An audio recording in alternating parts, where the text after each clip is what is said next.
Welcome, scholars, to today's fifth grade reading lesson. Let's get started.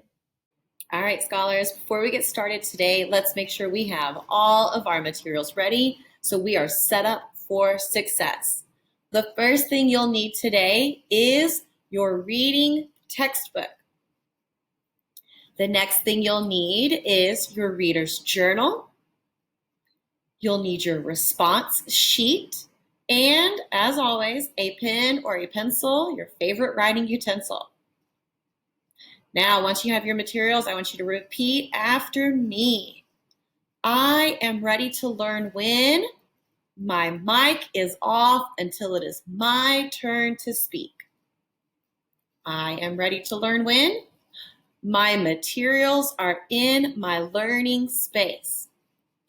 I am ready to learn when I do not take pictures or record during the meetings. I promise TikTok will be there later. And I am ready to learn when I will respect my classmates and I will respect my learning time. So we have our things, we've set our norms. Let's get started. We're going to start off today with our word study. And you'll notice, boys and girls, that we have an organizer on our screen that has categories with our short vowel sounds, because we've learned previously throughout our grades that our vowels can be pronounced many different ways. This week, we're going to focus specifically on our short vowel sounds. And the first word I want us to really kind of look at and understand why our vowels make the sound they make this week is by looking at this word flop. I'm going to say the word flop, and then I want you to repeat it to me. Flop, flop. Wonderful. Notice that sound is underlined in the word flop. And if you're thinking, that's my short O sound, you're absolutely correct.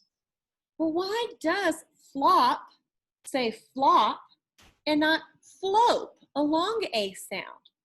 Well, boys and girls, that's because the word flop ends with a consonant and is what we call a closed syllable word. Flop. That's it, nothing else. Flop. Let's look at another word that follows our closed syllable. Crest. Now I want you to repeat crest. Crest, crest. Wonderful. And notice I've underlined that that E in crest that is making our short E sound, that sound. And crest is also followed by a closed syllable. But now sometimes, boys and girls, our words don't exactly look like flop or crest because they have two vowels that are making one sound. Let's take a look at this word. Bread. Bread. Bread. Wonderful. We all know what bread is. But we may not know why bread, which has an E and an A right next to it, makes that sound. Well, sometimes we have exemptions to our rules, okay? And in this circumstance, our EA is what we call a digraph. Can you say digraph for me? Digraph. Right, and a digraph is when I have two vowels, like our E and our A, that really just make one sound. Bread. Notice I'm not even saying that A, I'm just looking at that E, and that is what guides that digraph sound. Bread. Short E. Wonderful. Next we have stump. Stump. Wonderful. Did you identify which short vowel sound stump has short U. Wonderful.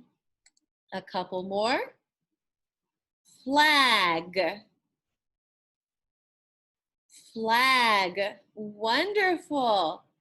You're thinking that that makes a short A sound? Way to go. Good job. You are correctly identifying the short vowel sounds.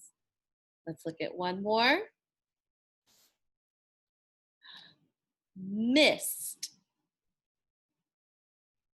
Mist. Wonderful. Notice that I in mist is underlined. And if you're thinking a short I vowel sound, again, you are absolutely correct. Wonderful job. Now, I want you practicing with your partner reciting the words on our organizer under our short A, E, I, O, and U. And if you hear your partner make a tiny little mistake, very kindly say, hey, let's retry that word again, and this time try it with this sound. So if I said clape, my partner's gonna say, hey, real quick, hey, let's look that one over.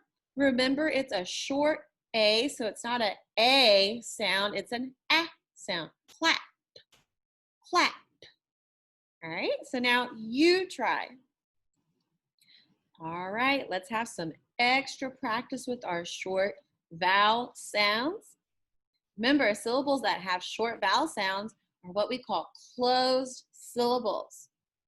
Now, what I want you to do is I want you to take each group. So there's group 1, 2, 3, 4, 5, and 6.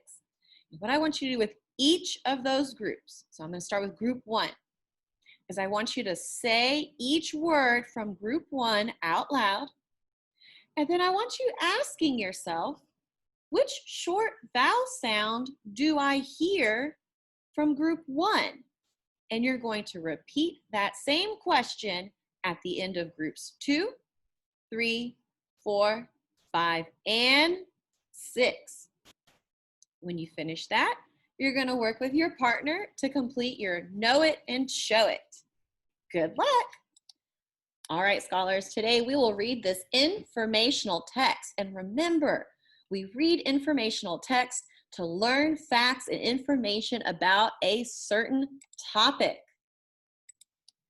My informational text will include details about my central idea that can be facts, examples, and evidence. It also has text features, things we don't normally see when we're reading just a fiction story in our chapter books. And those text features look like headings and captions, labels, lists, bold or italicized words. And you also usually find graphic features such as a chart, a map, a diagram, a timeline, sidebars, photos, and illustrations.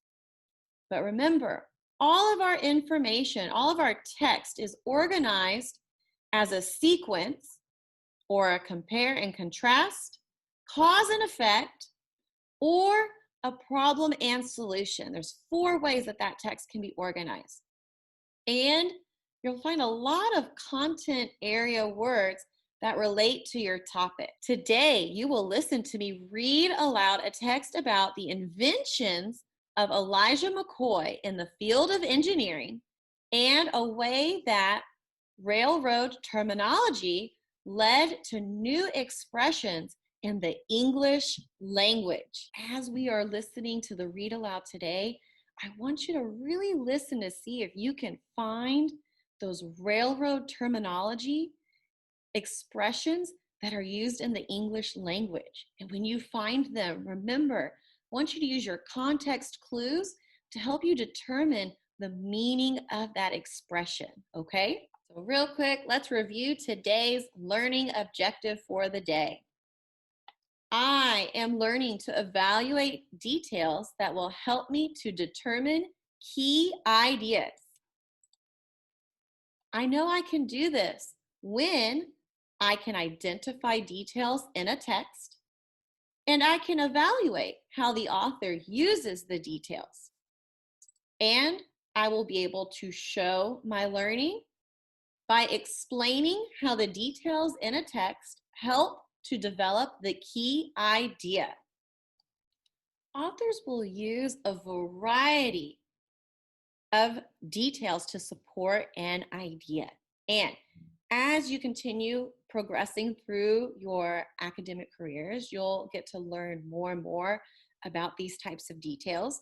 But for today, we're going to specifically look at facts.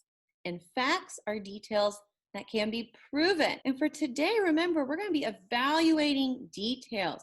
How does the details support the topic sentence? So I'm always going to go back to that topic, that central idea of my text, and how does this detail relate to it? Does it support it? Is it important? Or is it insignificant? Not as important.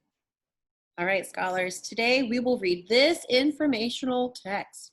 Remember, we read informational text to learn facts and information about a certain topic. You will listen to me read a text about the inventions of Elijah McCoy in the field of engineering and the way that railroad terminology led to new expressions in the English language.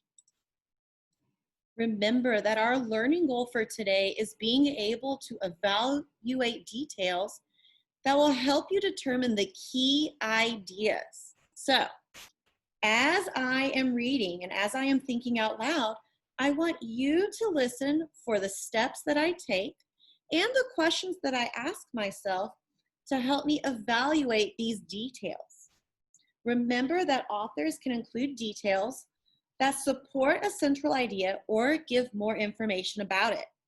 And these details may include examples, facts, evidence, or descriptions.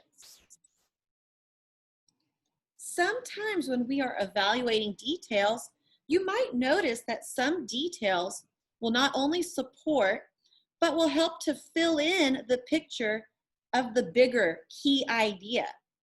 The details will tell us either what is happening, who is affected, why the idea matters or is being discussed in the first place. Other details cover fewer specifics and usually provide general information that adds to the background knowledge. When we're reading, we need to consider the intended purpose of the detail in order to evaluate whether the detail is relevant or irrelevant. Evaluating details also requires that we understand the meaning of the detail and distinguish its significance to the paragraph, section, and text as a whole. So, let's look at a high-quality inventor. As I read, I'm going to evaluate the details in each paragraph because I want to make sure that I pull out the significant details, the important ones. Once I've determined how the detail is connected to the topic, I'm going to evaluate its effectiveness, determining if it is significant or not. Remember, as I'm reading, I'm looking for examples, facts, descriptions, or evidence to identify details. Let's begin by reading the title. The title is High Quality Inventor. I'm going to circle the title. I notice also that there's a photograph of Elijah McCoy. I'm going to circle his photograph also. I think his photograph has something to do with our title, High Quality Inventor, like maybe he invented something really good, like a high quality. That sounds like a really good product. Next, I'm going to read the text in its entirety to get the gist of what it is talking about. Elijah McCoy was the son of slaves who had escaped to Canada on the Underground Railroad. He was born in Canada in 1844, but when he was 5 years old, his family returned to the United States, settled in Michigan, and became U.S. citizens. Not much is known about Elijah's childhood, except that he was a curious youngster. He loved taking things apart, figuring out how they worked, and putting them back together. His parents were impressed with their son's skills and thinking ability. They saved money to send him to an engineering school in Scotland when he was 15 years old. After several years of study and training, he returned to Michigan as a master mechanic and engineer. When he couldn't find a job as an engineer, he worked on a train as a fireman and oilman. The job changed his life. One of his tasks was to oil the train's parts, such as the engine and axles and bearings. Every several miles, the train was stopped, and the oilman jumped out to apply oil by hand to keep the train running smoothly. Elijah thought there must be a way to apply oil without stopping the train. In 1872, he invented and patented a lubricating cup, which allowed oil to drip automatically on the places where it was needed. The device became successful because it made train travel more efficient. Other men tried to duplicate Elijah's invention, but their designs were not as good. His invention was so superior that train car manufacturers began to insist on the real McCoy. Elijah McCoy's name became synonymous with having the real thing. Elijah's youthful tinkering led to 57 patents in his lifetime, many dealing with improvements on his lubricating cup. So now that I've concluded my first read through of our text, I further understand that this is a biography about Elijah McCoy. And I also know that biographies are informational because they tell me, the reader, information, but biographies also have a literary element because they sound like stories.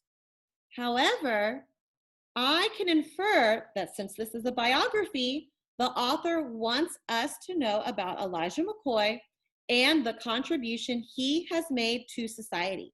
So, as I reread, I'm going to evaluate the details to determine which details are significant in helping me learn about him and why he is important. So the first thing I'm going to do is I'm going to identify the topic of my text, which is Elijah McCoy. And I'm going to color code him green, kind of like a stoplight. Like green means go. This is very important for us. The topic of our text is Elijah McCoy.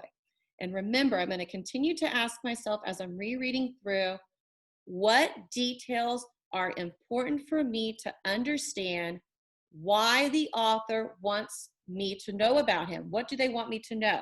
And I know it has something to do with an invention. I'm going to go back to paragraph 2. And there's some details that I'm pulling out of paragraph 2 that we're going to reread and look at and ask ourselves, how does this tie back into our topic and central idea, and if they are relevant or not? The first detail we're looking at is he loved taking things apart, figuring out how they worked, and putting them back together. Now, while this is a detail, and it does talk to me about Elijah McCoy, does this tell me any information about why the author wants me to read about him, or what the author wants me to learn about him? And that answer is no. So this detail is kind of important because it tells me about Elijah's childhood, but does this tie back into our central idea about his invention? That's going to be no. So notice I'm going to color code this one red. It's not really important. It's not relevant for us. It's irrelevant. Another detail I'm going to pull is how after several years of study and training, he returned to Michigan as a master mechanic and engineer. And again, I'm asking myself, how does this detail, if at all, how does this detail tie back into our central idea about Elijah McCoy being an inventor? And well, you could kind of start to make the argument how this detail kind of starts to paint a picture for who Elijah McCoy is. I know he's a mechanic and an engineer. That kind of might be important to what he does later in life. Okay, that's cool. We'll color code that one yellow. It's starting to become relevant. You still could maybe do without it, but it's starting to paint that picture for who Elijah McCoy is and what he possibly did. Another detail I'm going to pull from that paragraph. Every several miles, the train was stopped and the oilman jumped out to apply oil by hand to keep the train running smoothly. Again, this doesn't tell me what he invented, but it shows me the problem that Elijah tries to solve. So, is it relevant?